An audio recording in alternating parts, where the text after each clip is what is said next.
Good evening, folks. Welcome to episode 76 of the Town End podcast in what we're calling tonight, according to Chris Clark, a humbling of the Harps.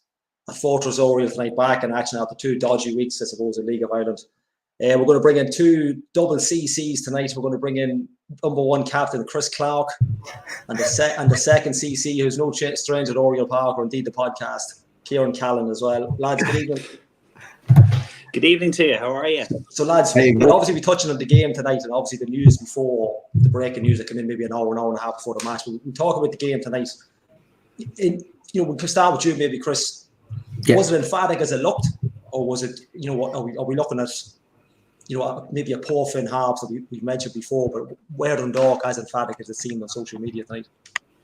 Yeah, I think it's probably safe to say that how we finished the game in Richmond, we continued in this game. We were on the front foot from the start. I didn't know what way the scoreline was going to go with those 2 early goals. I went, wow. We're not used to being in this situation where we put a team to the sword like that. And then very much, I think we had taken our foot off the gas slightly. The 3rd goal just before half time probably just sealed the victory, and you could see it in a lot of the Harps players. Bear in mind, Cherry did have a big save to make at 2-0, and even at the start of the second half, another big save just to maintain all that. But I think we were relatively controlled in that environment, and it's something we haven't done in too many games, is to go there and actually control the game as well as we did. And I thought it was a pretty astute line out tonight, and I think how we performed was equally as good. Yeah, Kieran, just on the last 2 games, you've obviously had Pats. You won't mention heading to Game Park too often this season anymore on this podcast, but the early goal tonight, a star probably that was needed. I know it's Finn Harps, but Finn Harps are no joke in League of Ireland. I mean, yes, they're on a bad run. They've had their seasons, their relegation battles, but they're a tough team to go up against home or away in the league. And do you think the lads just went out tonight thinking we got to get a good start? Obviously, nobody's probably expecting the early goal, but did that set the tone early on? 2 minutes in, we're 1-0 up.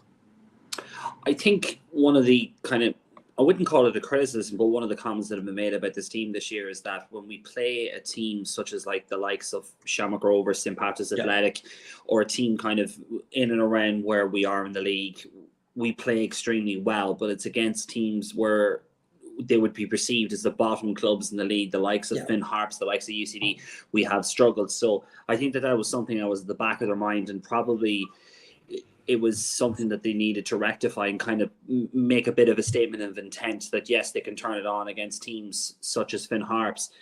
But the early goal really set the pace, but it also gave them a real confidence boost, because you're looking at the previous 2 results where both of those games they went from behind. Now, obviously, in the Drogheda game, they conceded extremely early and couldn't get back into the game. The Pats game was a defensive mix-up, which kind of resulted in, how would you say, them kind of chasing the game an awful lot, but Pats were able to counteract that. In this instance, they knew they had to take the game to Finn Harps, because Finn Harps were kind of hit with a sucker punch last week with their loss to Derry City. They would have felt that they should have left that game. In reality, they should have left that game with the 3 points, and it was just kind of, or even just a point. And their confidence must have just been kind of sapped from that. So for us to score 2 very, very early goals just completely put them on the back foot. That resulted in just Dundalk growing in stature, growing in confidence. But the one thing, like it was mentioned in the commentary, that this could have been 4, 5 or 6. But to be quite honest with you, is that, like, I understand goal difference and everything like that is required, but is it really needed at this stage? You know what I mean? Like, they got the job done. They got the 3 points. They were very comfortable. They didn't need to kind of embarrass them either, because you could just see from the complete body language at halftime from Finn Harps, they were out on their feet already. It's an extremely difficult... Oriel Park is very hard to go to at the best of times, but if you're being kind of swept away very, very early, it can be just completely demoralising, and you have to feel for Ollie Horgan this year, because he's kind of been like the Ballybuffet miracle man over the past couple of years. He's kind of pulled out the miracles every year, but it just seems this year that, I know he's brought in 4 players, but is it too late? UCD themselves are going to be fighting for that, that to avoid that automatic relegation. But even if they're in the playoffs, you just have to look, and I say this on another podcast that I work with, like, the first division is so unpredictable. Like, it's more than likely it's going to be Galway United or Waterford that's going to be in that kind of playoff final if things were to go their way. But like, it could, Finn Harps or UCD, if they're kind of gone from a season in which they've been kind of losing and momentum is not with them against a side that's after maybe finishing in second or third, momentum is completely with them because they've gone through these playoff games. They're going into that playoff final full of brim of confidence, and you just wouldn't know what would happen to them. And you have to feel, because Finn Harps are a club that everybody likes, and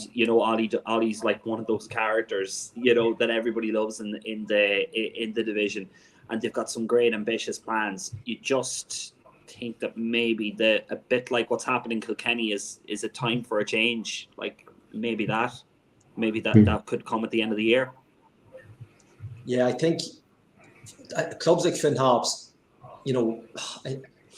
it's not that they're below par. It's just the setup that they have. And look at like you say, mentioned there quickly, the plans that they have are fantastic. Probably second to none, maybe the likes of Sligo with their plans over that side of the country as well. So it's promising, but clubs like Finn Harps, maybe they need, it's terrible. Maybe they need a run in the first division. I don't know if that's maybe they need something. It not need to be relegated, but maybe it's just let's get back down to not our level, but they seem to be the also-rans every single season, and that's for staying up in an also-ran, not even an also-ran coming second or third.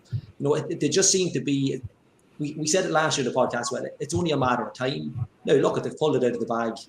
Most seasons more often than not. But Chris, just you're obviously looking at these games week in, week out, and does there seem to be that behind the scenes that Dundalk were expected to absolutely hammer these tonight, and Finn Harps and maybe following last week's game against Derry and this infamous video of Holly, W's video and Holly in the dressing room tonight. So I don't know what he was saying tonight, but is it demoralising for them at this stage? Is it just, I know we're only in July, but it's tough on a club like that. And look, it's their downside is our upside. Well, I think Kieran kind of touched on it there. How many times have we been in this scenario so far this year where we'd say, right, we should be beating these teams and let's go and do it. And we've, come up short against UCD before. We've come up twice short in heading to Game Park now. So to a certain extent, I get your point. But on the other side, I flip that and saying that if you're not at your best, by the skin of the teeth, Derry got away with a win last week or this week, should I say, about it. So it's not a foregone conclusion with these teams that were meant to pick up maximum points together. And I think that's why it's really important that we did go and do it tonight, because that sort of professional performance was something that we, let's face it, lads, we were dying to see at any stage last year. It was not, professional and how we performed last year were not in the same sentences at all. So to go out and put in a professional performance, also getting John Mountney, onto the pitch tonight, extra time for Ryan O'Kane after his winner in the under-19s against Shamrock Rovers weekend. It's great to have a halftime lead of 3-0, to make the substitutes that we did. And we haven't always been afforded those luxuries. So I'll take it every day that, if we go in with the favourites tag, that we actually see it through, but a professional performance. I think that's even more important, and that's definitely what we got tonight. I think also, in some respects, Dundalk have been quite slow to start in certain games, and it's kind of took them a little. And look, that was even in the Stephen Kenny era in Vinnie Park. Like sometimes, I always remember there was a game against Shamrock Rovers where we conceded early. It was actually the game after Rosenborg, and we absolutely threw the kitchen sink at them and couldn't beat them. But I remember one of the comments from one of the journalists was like, "Uh-oh, Dundalk are mad now," and it's that kind of reaction instead of proaction. But in this instance, Dundalk just really kind of took the game. But that's the kind of thing that you would be expecting from them now at this stage of the season, because I understand we will discuss about the situation with Mark Connolly, but we pretty much have a full deck ready to go. That's been I know there's been no talk about new signings and stuff like that, but John Mountney in effect feels like a new signing because he hasn't really featured this year. we're still waiting for Brian Gartland to come back. David McMillan got his first goal of the season, so he's kind of, he's gotten that kind of monkey off his back. So, I mean, there's a lot of positives going into, but the big thing that we have going for us, maybe the Shamrock Rovers, not necessarily Derry, but Pats as well, is that they're still involved in Europe. Like Shamrock Rovers, by all intents and purposes, could be playing in the Europa Conference League. They're going to be split between two kind of very big tasks, a title defence and the Europa Conference League. So I'm not saying that we're in time for a title push. I'm not going to be that kind of naive or arrogant, but what I'm saying is that to consolidate that second position, we're going to do very, very well and maintain our European ambitions for next year. Yeah, and I think, it's one of those games that, like Chris was mentioned, it is tough to play these type of games. These are games that you'll be counting on at the end of the season. But just to get into the game itself, the goals, it started. I mean, if you were late to the game tonight in Oriel Park, you would have missed the first goal, which is unusual in itself. It happened to me once before.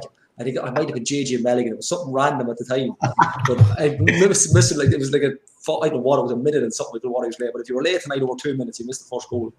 But it's a ball in. I'm not 100%. I think it was McCarroll across, and I just can't remember on the highlights. But again, it's a little bit of a defensive error from Finn Harps. But that early in the game, it doesn't set the tone well for them. Even though we've got off to a crack, that's just what we've been talking about with Finn Harps. That kind of set their tone for the season. Really, that's the kind of what they've been doing. But again, for Leahy to get on it again, we waxed lyrical about it before all season. On his day, looking at the best probably left back in the league next to maybe Lyons, but. We have players come back in tonight as well. I've just seen a comment there with Paul Doyle and Stephen Bradley coming back, and Cherry's played as well. But that early goal kind of settles it for everyone. And there was that kind of air about it that thought, you got the feeling that we're 1-0 up already. It won't be comfortable, but, this is in our hands. We have this. That early goal is a fantastic start, isn't it? Yeah, look, and they're not goals you would say, you would normally think of for Dundalk Football Club. A ball bounces around the box and we just lash a foot onto it to get it. I think it's probably shown, like I said, of Leahy, he's popped up with a few goals this time, and sometimes in the same game, he's managed to get on the score sheet. And I think he's probably brimming with confidence as well, and that's him being in the right place at the right time. We were, like I say, we finished so strongly, should I say, in Richmond Park, that it was great just to see that when those opportunities fell to us here, we took them, because I think sometimes that's where our frustration comes, that we get these chances early into a game, we're like, oh, why didn't we take them? Yeah. Hey, we took them. That ball took, one deflection, a block from a defender, and Leahy just put his laces through it and straight in. And it's great to see. We've also commented on it before. It's as important as Pat Hooban is to this team. He's not the only one though that can score, and there's a scoring threat across the team now, and that's making a big difference. I think also with the second goal that we scored this evening, it was a well-worked team goal, and that's something which we can be sometimes guilty of, is that players are so desperate to get on the score sheet that they kind of take that one touch or that one pass, but they're starting to now kind of. I think we also have to remember, like, Stevie O'Donnell had to build this team from scratch, and that takes time for a team to kind of gel and stuff like that. So the players are starting to get used to each other, but like there was questions marks over Keith Ward at 31 years of age, his third spell at the club.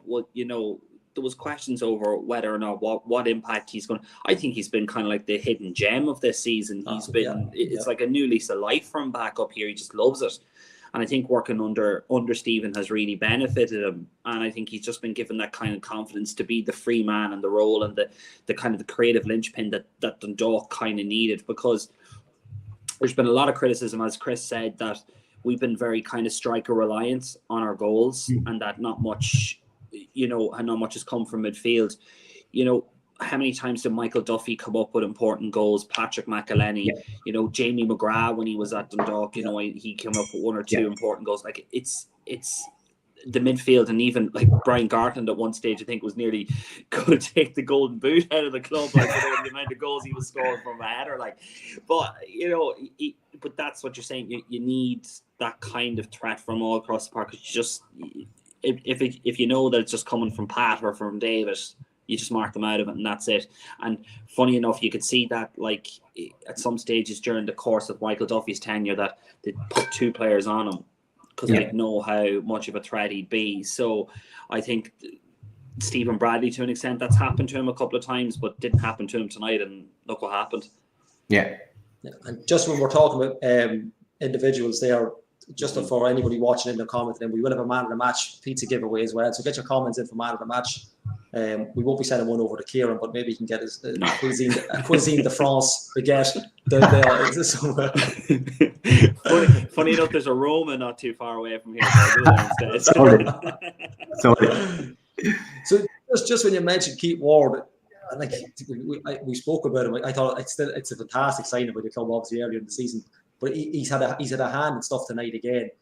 He just seems to have that little, and because he started as well, I think. I know, look, he's fantastic to come off the bench, but he gives you that little bit, like as a fan watching the stand, when he's on the starting sheet, it's that wee bit of something that you need, that little bit of creativity. Not that we don't have it, but when he starts a game, he's got that little bit of extra kind of, he just brings that little bit of balance to it, doesn't he?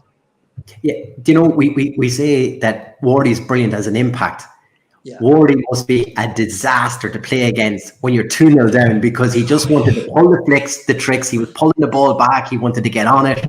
You know, he's when Slogger gets the ball and does his run, and you cut back and you're thinking, who's in the middle? It's probably Hubin. No, it's Keith Ward busting himself to get in the box to get on the score sheet. Like, he must, you know, you're just thinking if you're trying to get on the ball as a opposition team, the last person you want to see is probably Wardy in those scenarios. So it's great that he's not just that impact sub.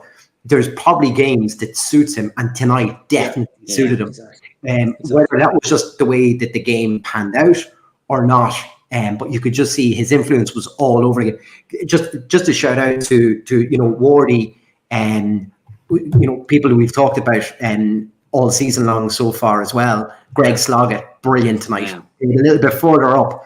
But as a result, Paul Doyle in like a quarterback kind of position was immense tonight.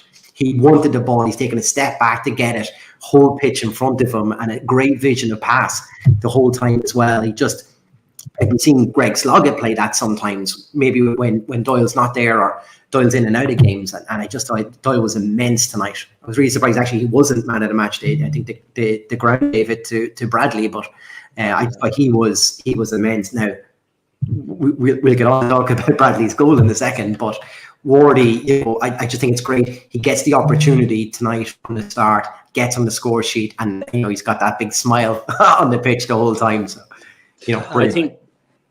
I think Chris, there you've hit the nail on the head about something that Greg Sloggett, I think he was kind of like the how would you say, the square peg trying to be fitted into a round hole last year, and no one really quite knew how to play Greg. And I think when Paul Doyle arrived, it kind of alleviated an awful lot of pressure to what he was trying to be made to do last year. A lot of discussion obviously was always going to be over who is going to replace Chris Shields, like the immortal Chris Shields. And I think kind of we have found that in Paul Doyle, touch wood. He just seems to be the kind of player that's slotted into that, as you said, quarterback, that kind of just that, you know, defensive midfield coverage that Chris used to do so brilliantly for us last year. But the difference is that Paul Doyle is only 21, 22. He can only get better, and he can only mold himself into the role, a bit like what Chris did with Dundalk. And Greg is at the prime age now where he's hitting that kind of peak years where he's 20, I think he's 24, 25. Mm-hmm. You know, he has the best years ahead of him, and hopefully, you know, he continues to flourish, because I think Stevens brought the best out of him. I think we saw glimpses of it last year under Vinny, and I think a lot of that had got to do with, you know, I don't want to be critical of it, but, you know, when you get a kind of a manager that kind of sets the stall out of exactly what you want, that kind of does help. And then the other thing is that, you know, Wardy's just that creative linchpin. He's just, but you mentioned it there, he's playing with a smile on his face. That encourages and kind of brings an ethos around the players around him, that they want to enjoy the game as well, and it encourages them to play well. I know that some players are marked as contrary and stuff like that, so it's the yin to the yang. So you just need that in a team, you know. I've just seen a comment there about would there be any concern, lads, about Hubin's lack of goals lately. listen, strikers have purple patches and then strikers kind of go off the boil a little bit. I've no concerns about Pat whatsoever. I think the thing with Pat was, I can't remember if it was the second or the third goal when Harps were back to centre. He's literally telling everyone where to go and where he's going to run next. So I'd be more worried if Pat didn't want to get into these positions and get on the end of it. His work rate is exceptional. Yeah. And I think, goals will come from him. I still think he'll probably tip along nicely at, in double figures this year. And would we all like to see Pat score more goals? Absolutely. Would Pat like to score more goals? Absolutely. There's no doubt about that. But I think what we're probably seeing, you just mentioned about Greg Sloggett last year, and probably what we're seeing from Pat Hooban this year, probably a little transformation of a player again, where he's not just going to do the Pat Hooban thing and score these amazing goals and pulling the team through by the scruff of his shirt. He's now, he is doing that. He's driving people on. He's telling people where he wants them to go, and he wants to be some part of a good team performance. And I think that's a characteristic you wouldn't have really put Pat down for, in particular when he first joined the club. And you can just see this transition of maybe a new type player here, but he's very inclusive of everything good about Dundalk Football Club right now. Yeah, but also, there was sorry, guys, I'm going to cut over you, but like just a small comment, like in relation to even the first line of defense, our goalkeeper. Last year, we were kind of always had our hearts are in our throats an awful lot of the time, with the way that the defense and the goalkeeping situation was last year. But you've got two extremely solid. You've got one that's now feeding off the experience of the other. Nathan Shepherd's been a real find, and he's been exceptional this year. But Peter Cherry has stepped in. Now, you have to remember, he's kind of effectively come in cold. But how many times has he done that in his career? Yeah. And has been absolutely outstanding, whatever club he's been at, whether it's Cork, whether it's Derry, whether it's Dundalk. He's just been that kind of solid, goalkeeper. And I wouldn't call him a number two. I'd say himself and Nathan know how they're supposed to operate, kind of conclusively with each other. But that kind of breeds confidence in the back four as well, that they know that they can rely to go back to him if there is an issue. They know he's going to get that cross. He's pulled off some brilliance. He pulled off a great save from Ryan Rainey this evening. That in itself is what this club needs and what this team needs. Because how many times did we say, like, Gary Rogers, he guaranteed you, 9 to 12 points a season. Nathan and Peter are going to do the same for us, and that's why we're where we are this season.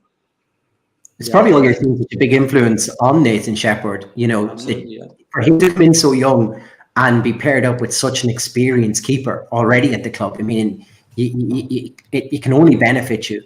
You often hear about any keepers coming through and they're like, I feel I'm being pushed behind all the time, because if I mess up, there's a guy good enough to take the number one jersey off me.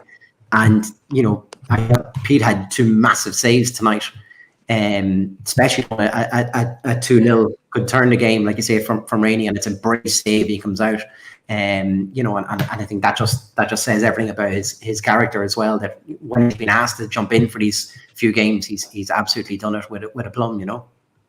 Yeah, I think it speaks about, we've mentioned before, Stevie's shrewdness with the transfer market. I mean, obviously Cherry was there last season, but he could have easily said, look, we were taking someone in on loan. But I mean, Stevie knows what Peter Cherry brings to the table. He's a league-winning goalkeeper. He's played at the highest level in the League of Ireland for the last, what are we talking, decade? Yeah, more than a decade. And it made sense for him to play at Oriel Park and sign another year at Oriel Park. And I wouldn't be surprised if the goalkeeper situation doesn't change. I mean, we're still talking about the same two goalkeepers next year, so there's not really a lot of need to change it. But it's just, I have spoken to somebody in relation to Nathan is here. He's not here on loan. He's here on a permanent deal. Yeah. So I mean, like, he's provided nobody buys him. I'm not too sure what the longevity of the deal is. However, the initial thought says is that he wants to stay himself, and Joe Adams wants to stay. So I mean, that can only benefit us. Like, and the other thing is that he's a Welsh under-21 international. you know, like he's going to push hopefully within the next couple of years for that, you know, to be back up to for the Welsh national side. That's only good enough for him. That's only good enough for our profile, but it shows the kind of the real find that he was, why he was so highly regarded, and that's why he was captain of the Brentford B team. Like he's a very, very highly regarded goalkeeper. Yeah, and the fear would be if he did get one of these moves back, that he may get lost in it and not be playing. And there's no probably worse position if you're not playing than goalkeeper that you might not have picked for your international team. And you got to be playing week in, week out if possible. I'm absolutely fine. Yeah, there's a lot of talk about, you know, players going to League One. You know, we've seen Ed McGinty, Promise Omacheri going this week. The thing is that these players have particular release clauses in their contracts, and you know, 30 grand or 40 grand or whatever it may be is pittance to a club like League One with the turnover and money that they have, and they're getting a highly established, like I think Ed McGinney had over 100 appearances for Sligo Rovers. Like he's match ready. Like that 22 to them is pardon? He's match ready at 22 though. At 22, like, you know, it's ridiculous. Like, it's ridiculous. And then Promise Omacheri has played both in Europe through a couple of qualification rounds and in the League of Ireland at the highest level. These guys are just like, I know that there's a lot of kind of groaning and stuff like that, but you can't begrudge them either. You know, if you're given an opportunity, and I'm not talking about the magic playing or anything like that at the moment. I'm just talking about, like, seemingly their wages nearly triple before they go over. And like, football is such a finite sport that you kind of have to strike while the iron's hot. Yeah. And many have gone over and it's not worked out. And that's I don't think that would be McGinty in particular, I expect him to go the distance. I really think he's going to be a top class goalkeeper. We could be looking at him in a couple of years' time on a bigger stage. But sorry, Chris, I cut across you there. No, I'm just looking at it. It always says a lot. We mentioned it a few times about the performance of the team. That I'm just having a quick look through man of the match already, and just keep getting your nominations in, guys. But you know, we just had one there for Macari. There's some for Paul Doyle. There's some for Greg Sloggett, and Bradley. You know, I don't think it's a good sign of a good performance when you see a plethora of people putting forward different people for man of the match. It's not a clean cut as it normally would be. Yeah. And it's always perspectives as well. Different people watching the match, exactly. Different views on it. That's what. And you would say, you know, for Bradley that, you know, he deserved the goal tonight. He's been close on a few occasions. We think at the start he was so unlucky with the injury that he got, but the finish tonight was immense. You know, we know that's in his locker, and you're kind of just hoping and waiting that he's going to hit it as sweet as he did. And just if you're right behind it, it's lovely just to see it nestle in, and he's got that, you know, little step in. We've seen at the start of the year, and people didn't know how to deal with him with it because he's so, you know, fleet of feet to get past you. And all of a sudden, he seems to drop his shoulder, cut inside, swivel the ball around, and he unleashes it straight away. So unless you've got your body in the right position as a defender in front, he's gone past you. And then because he's so quick from getting out of his feet to the shot, the keeper's kind of blinded by the defender in front of him. By the time it comes out, it's too late. And if it's on target, it's probably going in. So, you know, I'm not surprised he's getting the nominations, and he had a really good game tonight too. But as I say, it's just good to see different people putting forward their nominations. Yeah, and Bradley's goal, it's another nod to a team goal as well, because it's come from centre half to Sloggett, I think, and then out to Bradley, and he's absolutely sent two defenders to the shop for bread, and he's buried it, and like you can actually he hits it that well on the camera angle. You can actually lose the flight of the ball if it actually hits the net. You can just whatever way it's sitting, but an absolute, like, I don't know what time are we. I can't use it yet, but you can. Right. But no, an absolute a worldly goal. It's almost a Keith Ward type of goal. It's almost that type of, you know, that instinct just sent the two defenders away, and it's his first goal. I think, is it February? I think they were talking on the commentary, first goal. Like, considering the start he had, it's frightening that he's gone so long. You know, with the injury obviously as well in and out of games, but at top class football, and like, there's not many people who will do that at the club. I mean, there's that type of the goal is a Pete Ward or a Stephen Bradley goal or a Mickey Duffy from years gone by. Top class finish, absolutely. I was even going to say that just that kind of cut in, Michael Duffy used to do an awful lot, but Richie Towell did it on a couple of occasions as well from midfield, particularly in that season where he was just hitting them for fun. But you need that in a side. You need the kind of the player that's going to get you on the edge of the seat, and I think Stephen Bradley does that on more than one occasion. At the beginning of the year, he just kind of flew out of the traps, but he's just hitting the right note now because, as I said earlier in the program, there's other teams around us that are distracted by other things. We now can kind of strike while the iron's hot, get points on the board, and hopefully that'll happen. And players like Stephen Bradley, at the end of the day, he wants to go back to Hibernian with a little bit of a reputation if he wants to kind of break into their first team. So he's using this to his benefit. We're using him to ours. So it's beneficial for both clubs, I think, at the moment. Yeah, and the thing about it, on your point there with the other teams with distractions coming around, the gap between us and Pats on the same level of games now is 9 points. On the same games played, and they've another game to play now as well. So when you think, you mentioned earlier, I think, about how quickly Skip had to put this team together. You think he's 9 points better off against his older team that finished second in the league last year. I know it's not the same team, and there's been plenty of personnel change there as well, but that is some achievement in itself. That a team if you told me at the start of the year who would you like to see us be in and around, I would have said just in and around those European places, in and around Pats. It maybe might not be good enough for a Derry, but because of their slump, I suppose that kind of opened the gap for us to go back into second place where we are at the moment. But to have a 9 point gap over Pats already is, it's really encouraging for this team, and I think that's exactly where Skip would want them to be. Let's not forget, at one stage last year, we were kind of flirting with the idea of a relegation playoff. Yeah, that shows the kind of, we definitely were on this podcast. Yeah, It was like 3 a.m. in Ridley's. But in all seriousness, it's you have to look at how far we've come, and there was a lot of change both on and off the field last year with the change of ownership and with obviously the change of budgets and everything else that went with it. And then you had a manager that was coming in who had to assemble a squad very quickly. For him to be able to put that together and not just muster a kind of a tentative European challenge, but at one stage it was looking as if we were going to catch Shamrock Rovers. That's kind of Roy of the Rover stuff when you think about it. But Pats have had to have changes, but then there's different philosophies of how Tim Clancy plays compared to that to Stevie. We now have a situation in which we're going from how would I say it, we had the Stephen Kenny era, then the Vinnie Perth era, and then we had a little bit of Filippo thrown in the middle of it.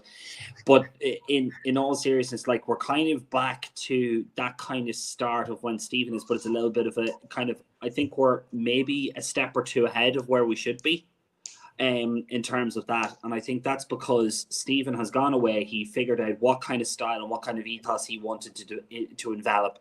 He's brought he's brought Patrick Craig in with him, who by all accounts is an absolutely exceptional coach. Yeah. He's put people around him that he can trust, but he's rebuilt a lot of things both on and off the pitch through what he's trying to envelop, with these players.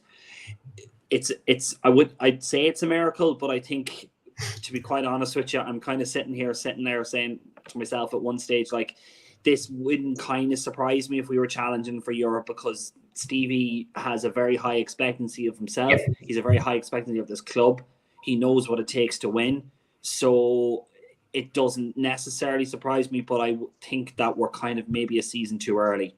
I thought this year was going to be we'd be maybe just slip in at the last second, if that makes sense, when other teams kind of drop points. Whereas at this stage, you're kind of going, we're doing very, very well here, and long may it continue, because I think, and I said this to James Rogers, who works for the Argus a couple of weeks ago, kind of the buzz that you got about going to games, that's come back, and it's come back really with a vengeance. And I think supporters are and you're feeding off the supporters and stuff like that. Like, there was at one stage you were going up and you were just dreading what was going to happen, and now you're going up and you're getting that excitement again. And I think the town is feeling that as well. Yeah, there were plenty of days where I was going, "Oh, here." Absolutely. Sorry, just Flano's comment there kind of got me.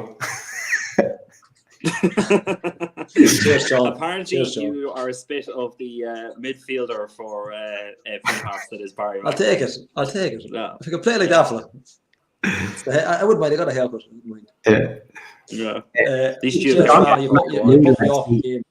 He was actually on the pitch right up to the lights went out tonight, walking around, and it was one of the coaches was with him, and then Ollie had to come out and have a chat with him.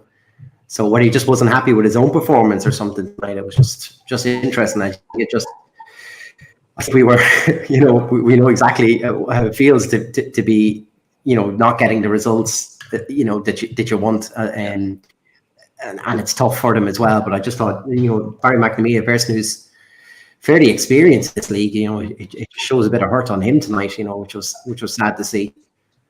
He's a professional, though. He's a professional. Like, at the end of the day, Barry's a very highly talented footballer, and he's a professional, and he would want, to put his best foot forward. So obviously there would be a weight of expectancy because of the fact that, when he did sign for Finn Harps, there was kind of this whole thing of, oh crap, this things got real here. He's signing for Ollie, and Ollie would have seen him as kind of a linchpin of how he wanted them to develop, and it hasn't worked, unfortunately. But he probably feels that there's a weight of expectancy on his shoulders, and it might just be kind of a reset button that he might need to hit and just get back down to the basics. Yeah. So I suppose, lads, just obviously we talk about the game and the result, and we probably should address the elephant in the room as well. So obviously before, about an hour or so before the match, we talked about Stevie's signings during the show, and shrewd signings of Shepherd and Macari and Adams and Williams that unfortunately had to go back into it. But obviously one of them has been Mark Connolly, one of the stalwarts of the team this season. And, we spoke about it we probably speak about the last couple of weeks with the contracts. We saw that Macari's obviously extended his loan.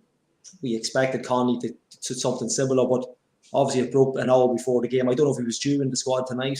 Kieran, you might know better. I don't know, but it's a bit of it's surprising. We can't even understand. It's a although the team was excellent tonight and the centre halves were excellent, it's a massive blow, isn't it? It's huge. I'll take the first part of this. Yeah, it was a huge blow because it was kind of unexpected. I think the discussions and the way that Mark had been kind of feeding it out to the press was that he wanted to stay. I think he's very, very happy here. His family are settled. He's not too far from here. He's from Clonus. By all regards, I haven't met the man. I know, but the people have praised him an awful lot for. He seems to have come across as a really, really good guy. I'm going to be quite honest with you. I wasn't sold on him at the start. I kind of was looking at him going, he's a bit yard off the pace and things. Like, he's really grown on me, really grown in stature. And he has been kind of the bedrock of how this team has been built on, because he has to fill the void and the boots of one Brian Gartland that's currently sitting on the bench, and they're kind of very, very big boots to fill. But I'm led to believe there's a new manager at Dundee United, so because of that might have something to do with it. Maybe he wants to run the rule over him first to see exactly, is he somebody that could benefit his side before he makes a final decision. But it was a big blow because Stevie obviously builds teams around certain positions, and obviously Mark would probably be one of those players that'd be first on the team sheet, and now all of a sudden that's not going to be the case. And I say the future is undecided whether he comes back next week or whether he come back in 4 weeks' time. His contract his loan deal was due on the 1st of July. You would have thought that the recall would have happened then. It didn't happen, and he kind of stayed on, and you're now at the 21st, 22nd, 23rd of July now over here. I'm an hour ahead of you, and you're kind of going, this looks like it's just going to be okay. We'll extend it for 6 months and see how he gets on. He goes back in January, but French, we recall now, has all the feelings of a manager that wants to run the rule over him and see exactly what kind of player and how he could benefit. But he's been a stellar impact, and hopefully this isn't the last time that we've seen Mark Connolly in a Dundalk jersey. Yeah, Chris, just on, I know you might have something, but it was something I was thinking about when I came out. Obviously, we've got Finn Harps tonight. Would it be something in the back of the mind, say, right, if they're going to call him back, maybe call him back now. Yeah. We've Finn Harps tonight, and then we've Longford next week. The worrying thing that I'd be thinking, and the conspiracy theorist in me, is that somebody else is looking at him in the league, and if he plays next week, he's cup tight. So that's the Egypt in me and the conspiracy theory. So I don't know if there's something else going on. I know the tin foil hat on now. Yeah, that's the worry, because he's such, like, by no means for me, I don't think he's the best centre half in the league, but we can't replace him. So we don't replace, unless you go and get someone across the ball. I don't think there's anybody in the league that would be interested in coming here and being as good as him. So I don't know if they've just said, look, it's Finn Harps tonight, and that's not in disrespect to Finn Harps. So maybe go home, take a couple of days. Now's the time to go with big games coming up, and not to say that tonight wasn't, but maybe they could afford him to go at the minute. Maybe, I don't know. That's the hopeful thoughts of it, that we might get him back in a couple of days. But I don't know what you think yourself, Chris, on it. Yeah, well, Jim Core, let me rubbish your theories. I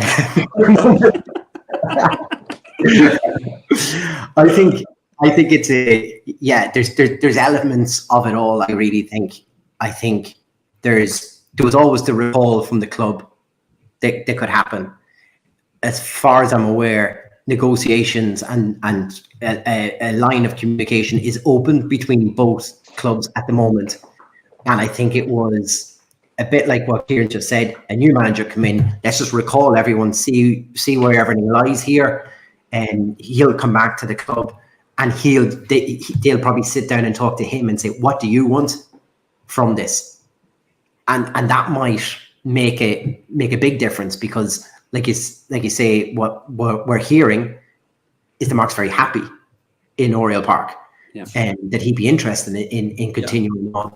So that could be the conversation. He goes back there and they have a face-to-face conversation, because that's maybe how this manager operates. He doesn't want to do things over a phone call, a text message. Come back to the club. Let's have a sit-down conversation and chat. We have concrete interest here from the club. So let's go and actually negotiate this now on your behalf, and maybe there's a move on. But I don't think it's a thing of the club was kind of, I don't think it's anything that Dundalk could have done. I think they'd probably have opened the line of communication, said they want the player, but because that recall is in the loan agreement, the club, Dundee have the power just to pull him back, and that's just what has happened. So it's now, let's see what happens next. I think it might be, hopefully, just a couple of days, have a chat with the club and see where things go. That'd be, fingers crossed, what best outcome for us, I suppose, and hopefully for him too.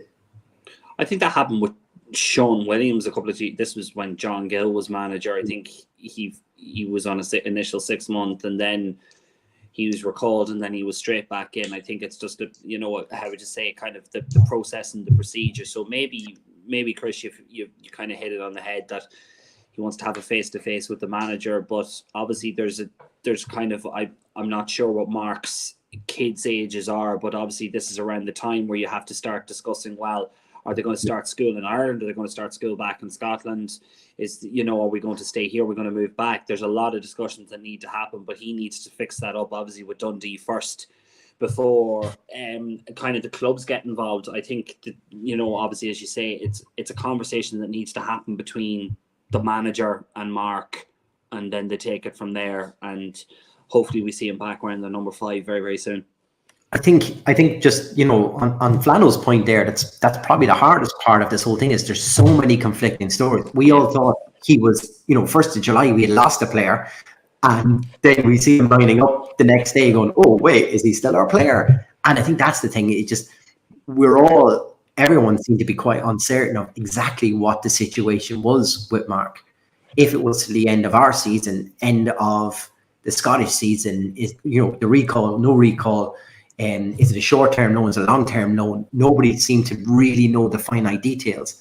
And when there's uncertainty, you know, Jim Core over here starts, you know, adding the threads together all over his wall, and suddenly there's a pie chart showing where he could potentially go and where he's at for the past 3 weeks, and there's this, you know, he's going through the bins outside his house or something in Clones. I don't know. We just have a picture of Mark Conley in the middle of the wall in Gaddy's spare room, and all these strings flying out of it. I just, yeah, but you're right, people. But you're right. It's also kind of the danger of these loan deals. You just don't know how sometimes the parent club is going to react, and you know, they kind of have all the power in this instance. But by all accounts, you know, we did say it, and I did say it as well, that's, you know, Mark has probably played some really, really good football for us. He's played really, really well, but that's because he's happy and he's settled in Dundalk and his family in Clonus. So hopefully all of those factors will go together and he'll be able to explain that to Dundee United. But I'm not too sure what the situation is with this contract as a whole, how many years or months he's got left. You know, whether it's a case that he gets loaned out to us until the end of his contract and then take it from there. Yeah, well, you hope that's the plan. It's like I say, it's not the players come and go, but if you can replace them, it's not an issue. Or you can bring in. I know, look, Sam Bone, Andy Boyle. You know, we haven't even mentioned. I won't have a bad word said against Sam Bone now. No, we've also got John Mountney coming back at the freight tonight. You know, another player that's long overdue at Oriel Park, a second debut. But it's just tough to go and get when you have a player like that, the spine of the team. And it's not like an injury, you know. No. You know, a couple of weeks, and so hopefully you can get sorted out. And look, it's just a bit of a disaster, just where we are on the table, and you know, it's the uncertainty of it all. That's the real problem with it all. You know, with Lewis McCarry, we knew the date, we knew what was happening with it, and I think then when he said he was staying on and we get an extension, brilliant. You know, it's very finite. We know exactly where everything lied on it. We knew what the player thought. We knew what his club was thinking, and they were happy to extend his loan and keep him here. It's just with the Park Conley situation, it just seems to be every time you talk to anybody about him on the street or whatever, you hear a news story and you're like, oh, I didn't realize that. You know, and it's like, well, there's truth somewhere, and there's a player at the end of it. So let's just hope that, hope it does get sorted for him anyway. Yeah, hopefully it's quicker. The quicker, it won't be probably sorted the next week, but hopefully we might be laying out a couple of weeks. You never know. So just when we're on the subject of players, I think we go to our man of the match. I don't anyone would be looking for pizza now at 29 minutes past 11. But I don't even know if Tony's is open at this time, please. But we're going to give away our pizza. And like you said, Chris, earlier on, look through the comments. It's a real mismatch or a mixed bag of we kind of take the names that are there and maybe run them by yourselves. The two double CCs there. Chris, you go ahead there, pal. I think I've already nailed it to the mast. I come out with Paul Doyle guns blazing at the start of this. So if I pull back, and I just thought tonight was just a game that really suited him. I thought he played really, really well. Like I said, I comfortably seen him in that quarterback-esque kind of role tonight, and I think he thrived on it. He looked comfortable on it.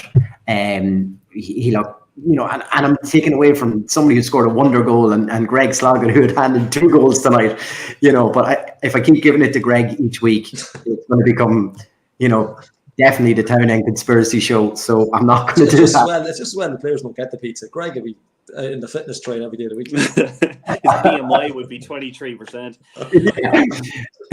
So for me, it's Paul Doyle. Yeah, I'd have to go with Chris on this one. Obviously, Greg, I I've great time for. I think he's been a revelation this year. But Paul Doyle has just been a real find, an outstanding player, and he's really filled into that void that the kind of we were missing a lot of the time last year. So I'd have to say Paul Doyle, and hopefully that continues, because Dundalk teams traditionally have had this defensive midfield position. Even when you go back to the Helicon days of Paul Marnie, or Robbie Dunn, they were always there, just covering that defence. So great throwback, that's a fantastic throwback there. Isn't it? Absolutely. But like it is true. We kind of build teams with that kind of position. Yeah. So yeah, Paul Doyle, absolutely. We all believed in a team of Robbie Dunns. Yeah, I think even Gav, like we mentioned Gav before, he was a real fan of Paul Doyle when he signed. He put Gav on earlier in the season, and before the ball was even kicked, he said, this guy in training is top class. And he did start shaky. Look, he's been mentioned on here about the match before, but he did had a shaky start, but he's really coming to the fore now. And like you say, that gap, with Stanton last year, but that gap from Chris Shields now, we could be finally looking at someone maybe to come in and maybe not replace. You don't really replace a Chris Shields, but someone who can come in and do that kind of job. Will we just see now? So we're just running through the thing. We have a couple of fantastic shouts. I mean, I don't think we've got a massive run on any one in particular name, but we're going to go. I think we'll go with the winner for the Paul Doyle Man of the Match pizza. We will go with Leah Kale. Commenting there at 11 o'clock. So well done, Leah. Win yourself a Tony's Pizzeria pizza. Just contact Tony's Pizzeria and tell you won the pizza on the Turn In Podcast show, and they'll look after you. I don't know if one was given away last week because it wasn't here, so maybe Vinny would need it. We did. We gave one away. Buy some chips. Buy some chips. And then Pingu still made me give it away, so I just randomly text him, here's my man of the match. I went, you've won. So it was perfectly timed.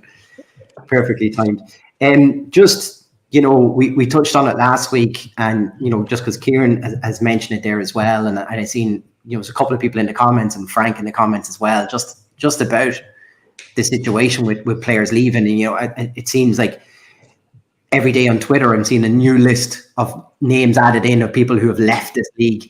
Now we're in a unique situation, it seems, in Dundalk, that we're not being pulled out, and that our top talents aren't being pulled out of the league at the moment.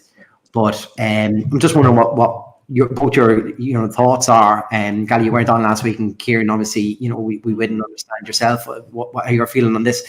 It's a strange one that the top talent is being taken out of this league. It's also great that the league is obviously being recognised as a good pool. I think I seen a comment was years ago that English teams would have always thought of this as a pub league, and now they're thinking of it as a talent pool. Like that's a hell of a change. In whether that's got to do with Brexit, and it probably does, that they can't shop where they used to shop. So now they're can steal the youngest talent in this league. They're now getting players like you just mentioned with Ed McGinty, 22 years of age, a well-established goalkeeper, Kieran, and he could walk into a team now and demand a number one jersey rather than being younger players. And we've seen this with Richie Towell when we first signed him. Came back a lad who fallen out of love with football because he just played academy football and was told, "Oh, you're not good enough."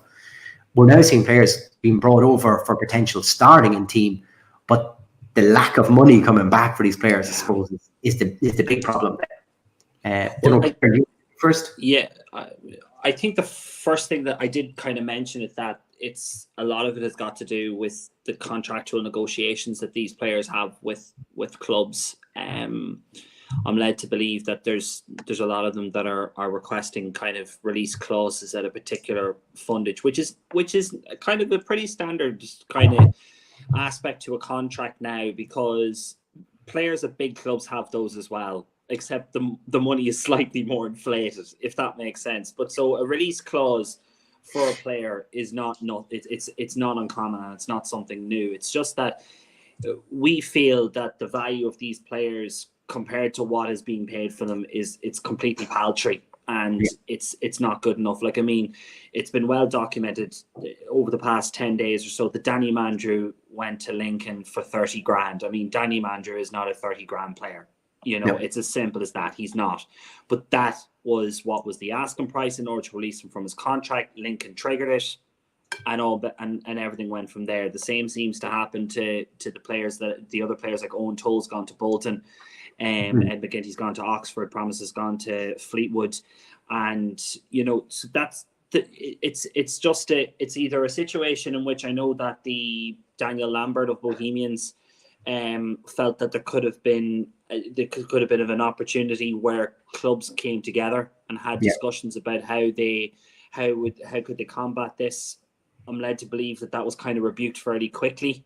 The article in I think it was the Irish Times, wasn't very flattering in relation to the idea of it.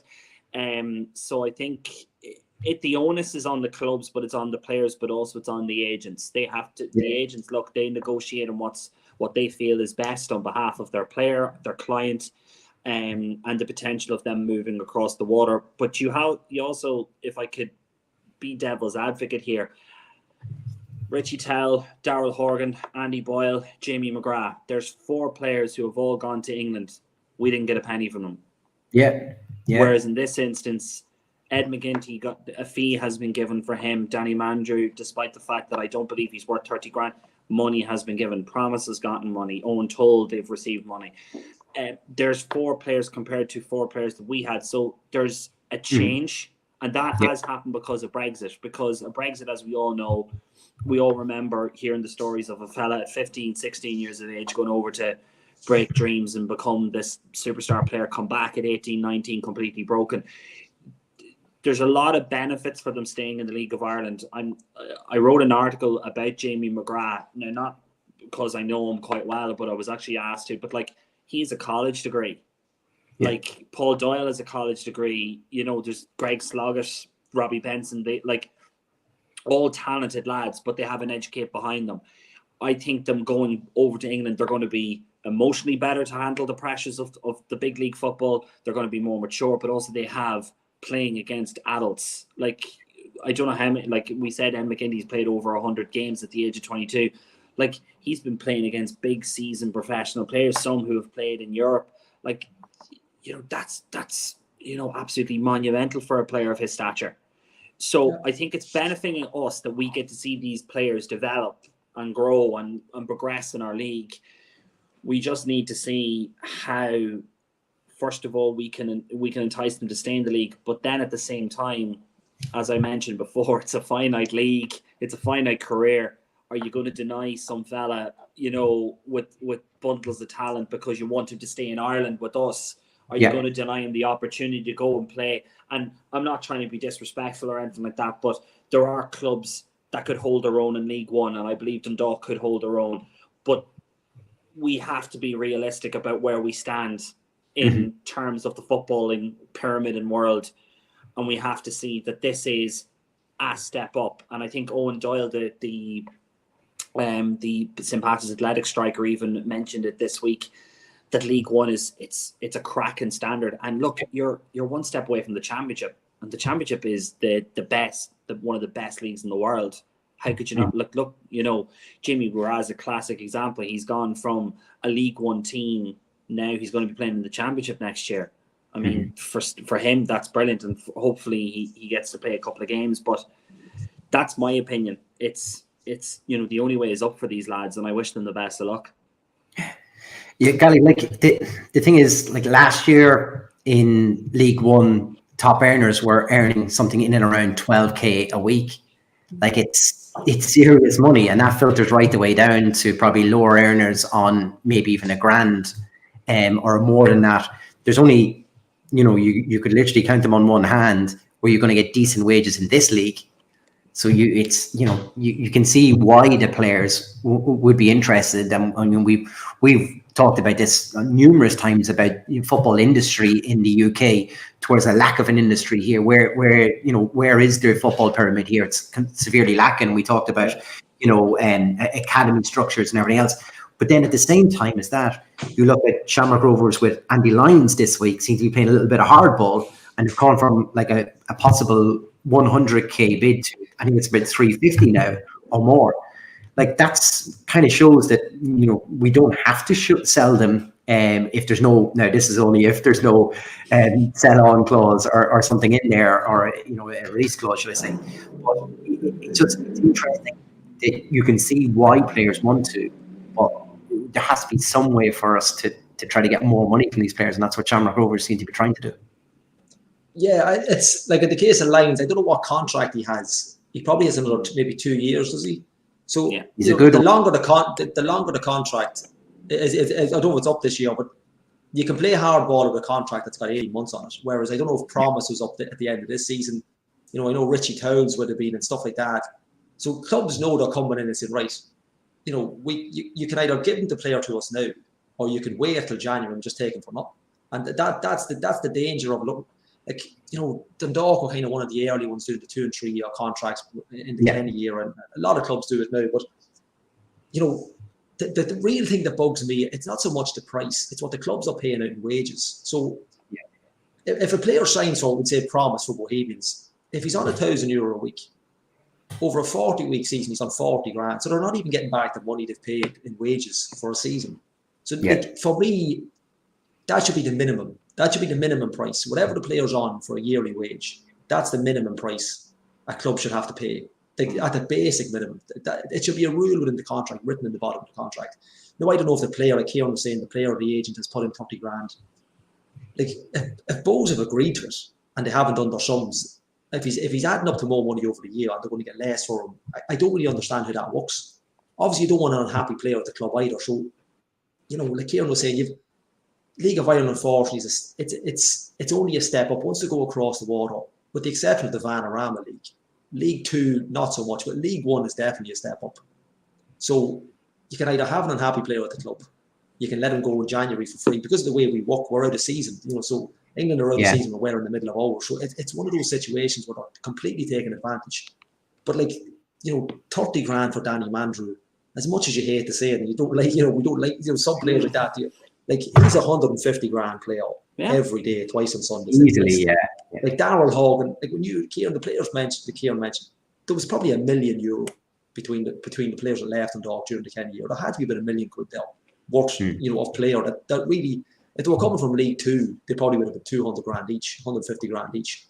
And it's just that they're in this situation where their contracts are up at Christmas and clubs will wait.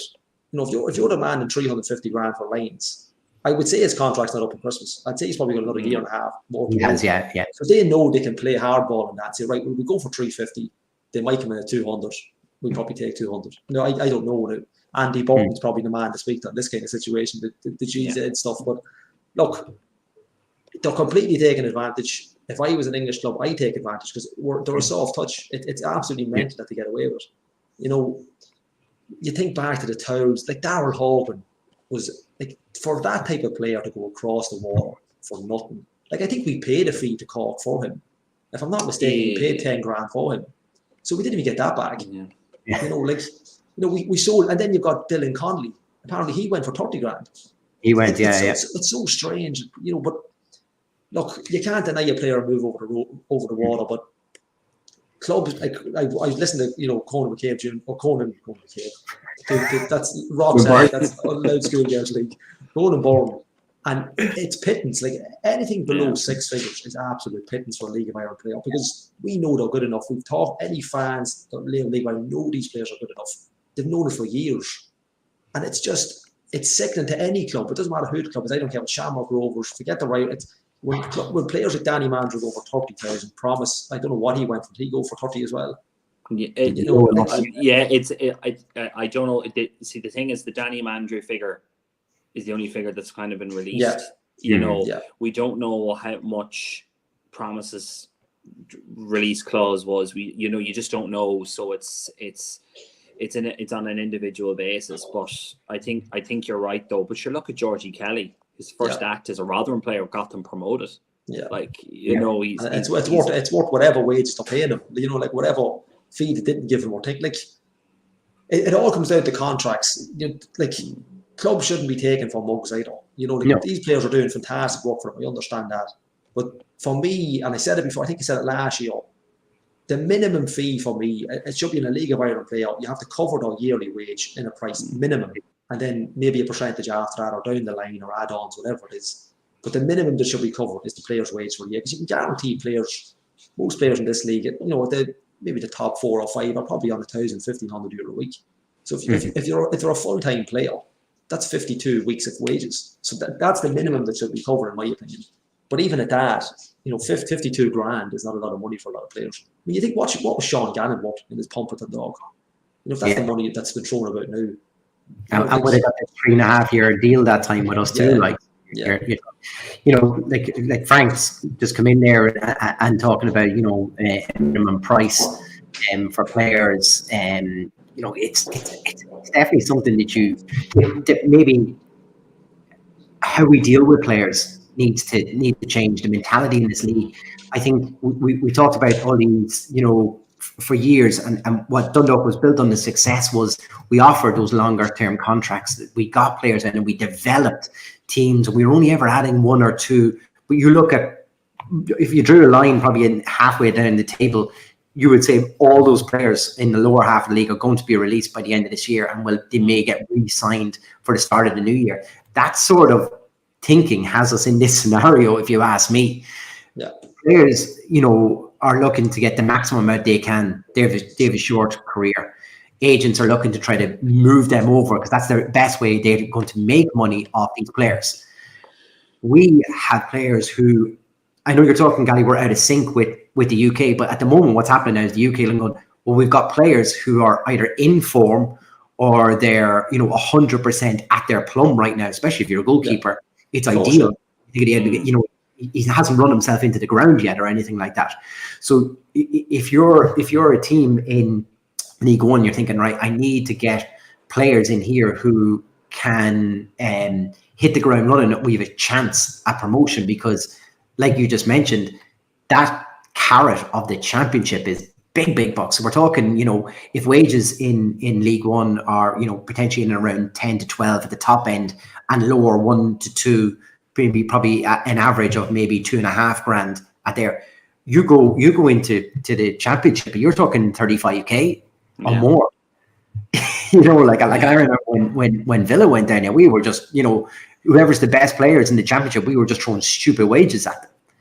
And that's what can happen. And for a player, it's worth the gamble to try to get it because it's a great way to earn money. But we need to think more long term about how we're developing our clubs and our players and how that ties into all of this, because I think that's how we start earning more money back.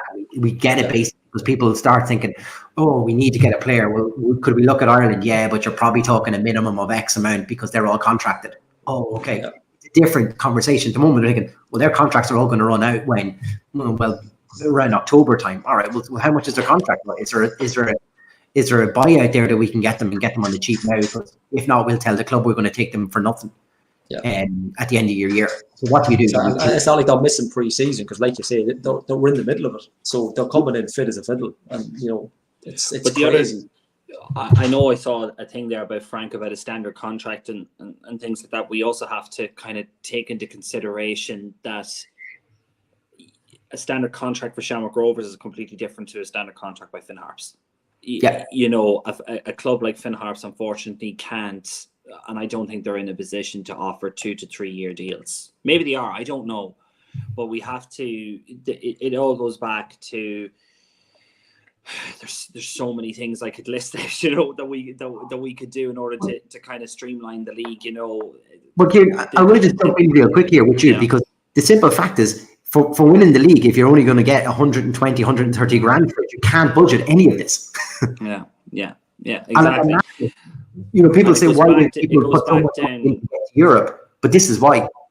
Yeah. But you have to then look at, are we looking at, standardizing TV deals? Are we looking at, standardize? And I know it's probably going to sound mad, but like go down the MLS route where everybody's kit is supplied by the one company. Mm-hmm. Are we going to be looking at how do we aggressively look for high-end sponsorship? It's all of these kind of things. How are we going to? It then goes back to how the league is marketed, how the clubs are marketed. It goes back to all these things, but we cannot be in a position where we can just kind of throw contracts at everybody with everybody having a 100k release clause. And I understand what Frank is saying is actually very noble and it is a very good idea, but you also have to remember, and I'm just going to pick the three of us. A club could see Chris worth 35 grand. They could see Gally worth 135 grand. But yet you both have 100 grand release clauses, but yet your club value worth is only so. They're going to sit there and go, forget about it. I'm not signing him. Like, you know what I mean? It has to be looked at on an individual basis, and it's very, very difficult. But I just say it's like the biggest talent drain that I've seen in this league in an awful long time. And I'm glad that some money's coming in, but it's still not half as worth. But at least it's better, as Gally was saying, than it is that we let nearly over €1 million out the door. And look, that was through no fault at anybody at Dundalk. It was the period at the time. Like, you just could do nothing about it. But there was, it's just very, very difficult to fathom at the moment. But Dundalk are lucky because nobody's trying to raid our dressing room yet. Yes. Keep Ward the Champions League next year, ripping it up. Look at it. It's, and like you say, the money coming in, it's a hiding to nothing for the clubs. So 30 grand for League One clubs, you'll take the hit. Like, what's 30 grand? It's that, and unfortunately that's just the way we are. But look, we could ramble on about this till 2 o'clock in the morning. I'm sure there's die-hard fans that will stay with us till 2 o'clock in the morning. We appreciate it. But Chris, just have a look at the. I think just after tonight, we are sitting pretty, so we'll just have a look at the league table if we have it available now. Just after tonight's Fortress Oriel humbling of the Harps. I knew you'd like that one.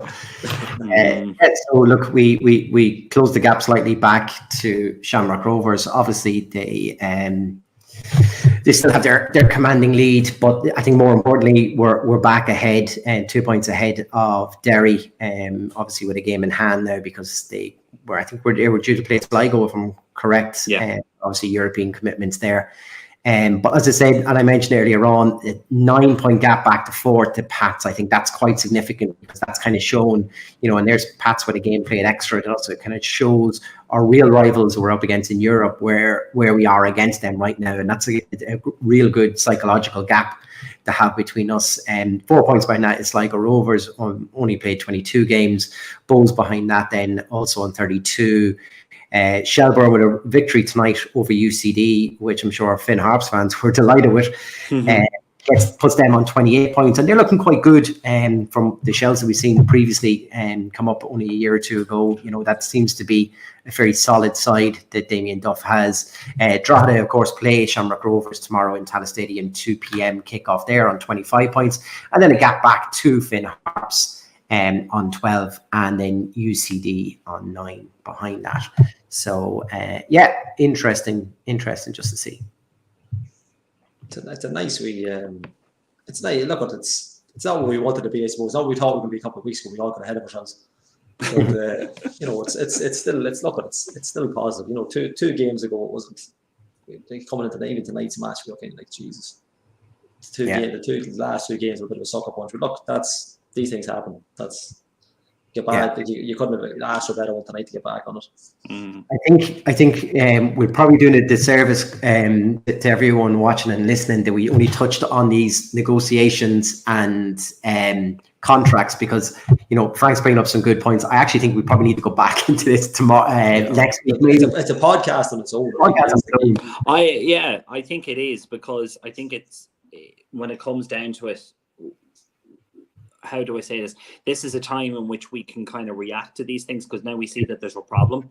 So that, say, going into the 2023 season, we could look at how, clubs will benefit more, because, as I say, UCD is like the academy of the Irish football kind of scene, and you only have to look at like the fact that, is it Liam Kerrigan's just after going over to the Serie B, it's all these, like, we're starting to see our players going, not only to England but to other countries, and that's only going to benefit Stephen Kenny's Republic of Ireland side in the future. But what's more important is that we need to see how our integrity is protected in terms of our clubs and in terms of our players, but also in terms of our league. And I think that's what Frank is really kind of getting down to the bottom of it. That we need the integrity of our league and not to be respected. And I think that we can have a situation in which not just English clubs, but European clubs will just sniff around and say, this is a couple of quid, just throw it at them and keep them happy. We can't have that. Yeah. I think it all feeds in. I think it all feeds in as well, Kieran. How many times have we mentioned facilities, prize money, academy structures, and if you ask me, you just add another layer to this now, and that's professional contract negotiations that's mutually beneficial for both player and club. Yeah. That's all part of this, and I think Frank is right. It's probably something that we need a governing body over. I think that I see that the FAI are looking for a new chief executive for the League of Ireland. So this could be a big remit for that person. I saw a couple of weeks ago they were looking for someone to. It's like the head of administration. So that it will basically what that role is that they would be the point of contact for the league clubs towards the FAI. So that would be quite a substantial role. It would actually be a really interesting role, but I think that it requires a particular skill set, but also someone with knowledge of the league and knowledge of the clubs, and maybe someone who already has an established relationship with some of the League of Ireland clubs. So that would kind of benefit them. But we'll see who's appointed and we'll take it from there. But yeah, I think the FAI, they have had their grievances, but I don't think there's been a position like that before within the organisation. So maybe they're kind of seeing that they need to have a direct point of contact instead of, that's Gally's job, or that's Chris's job, or that's Kieran's job. It's just going to one person who can deal with it from there on. Exactly. Yeah. Gally, we have to exhausted all avenues. We have. I think we've covered a lot of bases tonight for Finn Harps game, boys. Yeah. It was the easiest part of the conversation. And we'll be back next week after the Longford match, and we will have, hopefully, fingers crossed, a real legend in Martin Lawler coming back on the show as well. So that's a real treat. Fingers crossed we've got the Mark Conley scenario sorted before people come on, that we might be asking them to lace up the boots again, and we'll just say that Flano cannot tell you his story on Martin Lawler, because that one blew my mind earlier when he told me it. Look, thanks everyone. That's intriguing. For the contributions today, Gally. Thank you, and thank you, Kieran, from sunny France for coming on. Always appreciate you being here. Look, as always, it's great to get the win tonight in Fortress Oriel, but I think it all comes down to everyone we need Mark Conley situation sorted as soon as we can. So everybody, light a candle in your window for Mark, if that's all right. Till next time, goodbye.